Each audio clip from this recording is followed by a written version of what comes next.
Hi, everybody. We are so glad that you are joining us here today. We are going to be here talking a little bit about our services with Bright Start. And my name is Kelly Floyd. I am a speech language pathologist with Bright Start.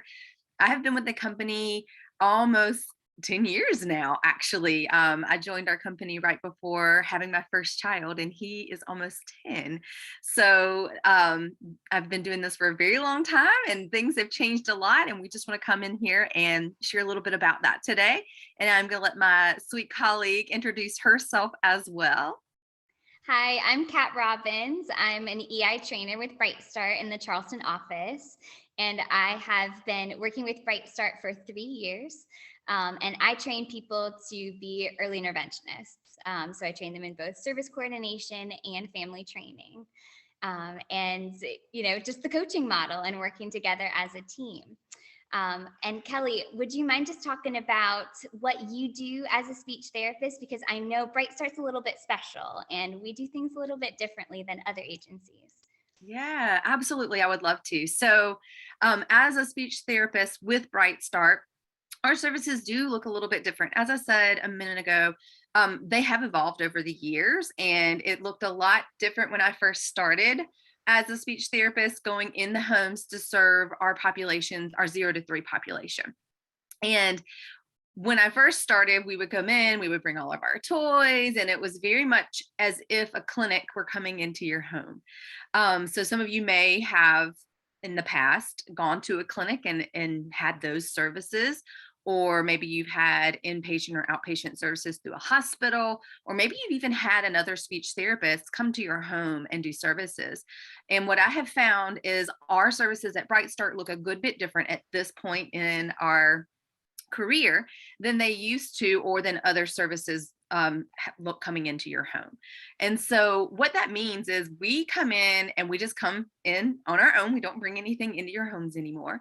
When we come in for the evaluation, it's very much to figure out what's important to you, what goals are going to be important to you, what the family really wants to work on, where they're having a hard time. And so we're going to sit and talk about that as we complete our evaluations. And then we're going to work together to create goals for your child that you're the expert in. You're the one who is with your child every day. And so we really work very hard to create a plan of care for you that reflects your needs and your goals. So we would work together to do that. And then when we come in the home, we're going to be working directly with you. So Kat mentioned a moment ago that we do the coaching model. And so that means that we do a lot of work with the caregivers of the children that we see. And so we're going to be talking with the caregiver about how things are going, what's different, what's new, what's been hard. And then we're going to work with the parent to really deliver services that meet them where they are and meet them with the goals that they have and the things that are important to them. We do work directly with the child, but we do it with the parent because ultimately we want to empower that parent to be and to continue to be, because they already are, the expert on their child. But oftentimes they don't feel like it. They feel like we are coming in and we're the expert and we have all the knowledge. And I do have knowledge. I did go to school to be a speech language pathologist, but you're the expert on your child. And so I'm able to just marry my background and my expertise with your expertise on your child to create something beautiful and achieve the goals that you have. So it does look a little bit different than a lot of other providers that provide services in the home. How would you say that it looks for you as an early interventionist? Because I know that our early intervention services are very different as well. Absolutely. We come in as well, and we follow that coaching model just like you do. And I think a big change is we start with something called the routines based interview, or the RBI. And instead of having our first meeting be another assessment, at this point, families have already gone through so many, it's really just a conversation and talking through what that family is seeing, what they want to see, and really getting a good picture of how we could develop some functional goals that make sense for the family, because we want to work on what matters to them, what they want to work on. And so I think just the fact that we start with a conversation and relationship building, I think that really sets us apart. And then as EIs, we come in 4 times a month, and the family chooses what we're going to work on for their session. So we like to tackle things one goal at a time and just come up with some really good strategies that are tailored fit to that family and that child, and talk through them. It's a lot of bouncing ideas back and forth, and really just working together as a team to come up with something that the family is excited to do and that will make a positive difference in working towards that goal.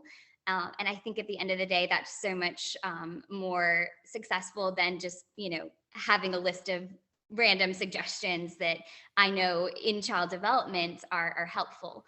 I think it's more important to really get a good picture of what the family's seeing, get to know that child and know that family, and then come up with a strategy that really fits what they want. And I know we work together as a team with the parent, but then you and I, and then EIs and other speech therapists and other therapists all work together as a team. Would you like to share just a little bit about the importance of that relationship and what that looks like? Yeah, of course. I have found that it's very important to work with all the members of the team from the very beginning. When I was a brand new speech therapist going in the homes, I found out very quickly that if a child needed more services than speech therapy, which most of ours do, they at least have early intervention services, but often they also have physical therapy and occupational therapy.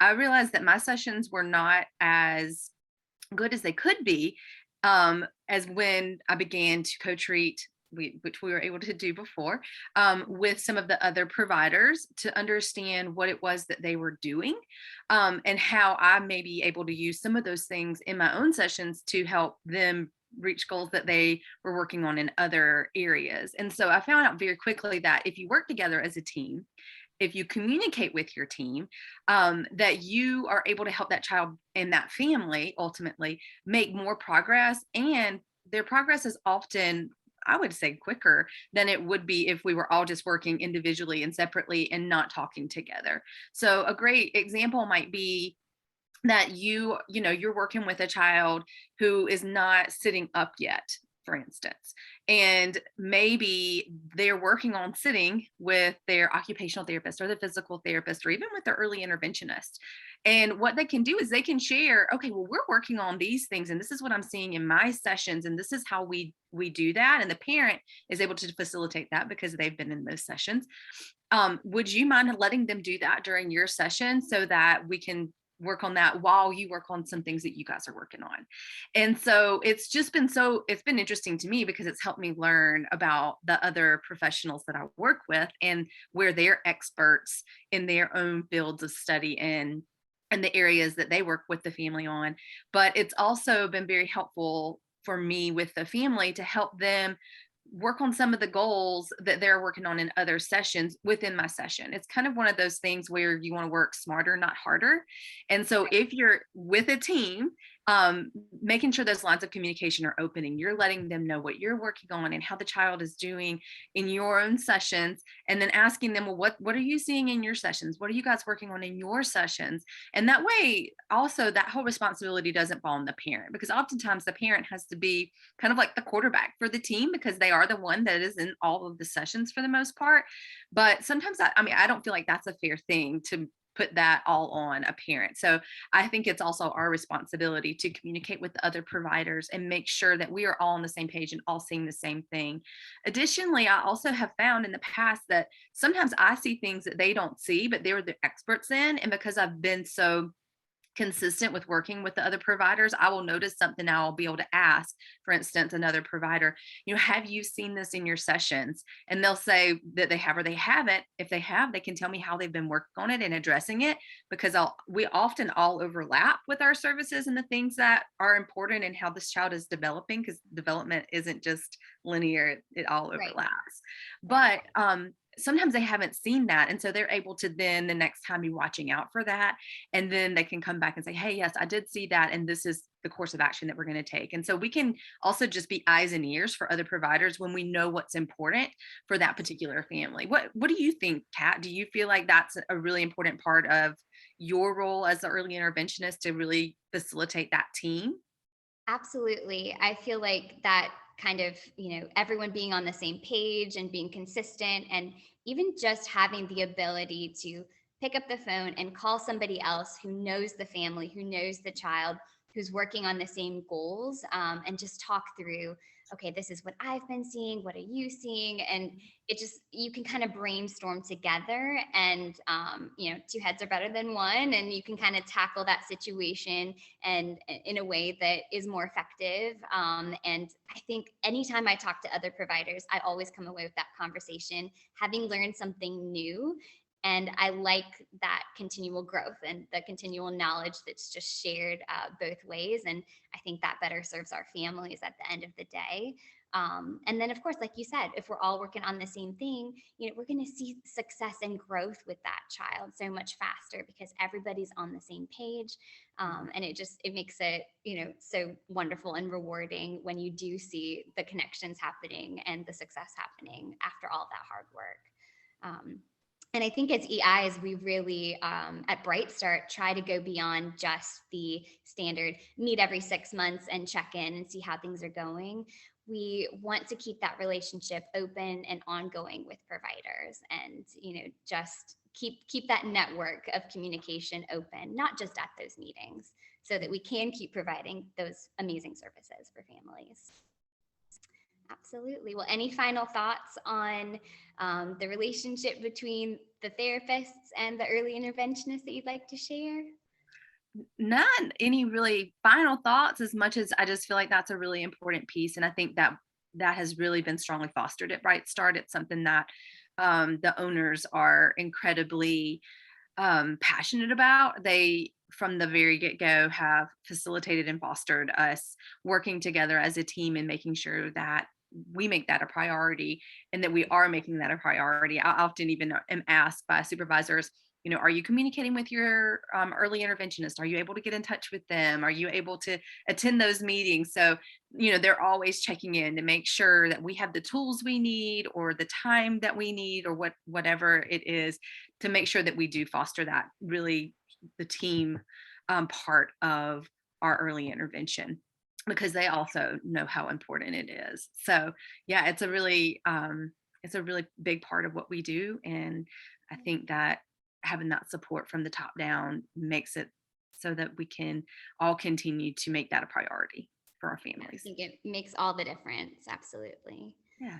All right. Well, if anybody watching has any questions on anything, please feel free to comment below, or you can call our office directly at 803-929-1112. And we'd be excited to hear from you. Thank you so much. Thank you, Kelly. Thank you. It was good to see you again. Bye. Have a good one. Bye.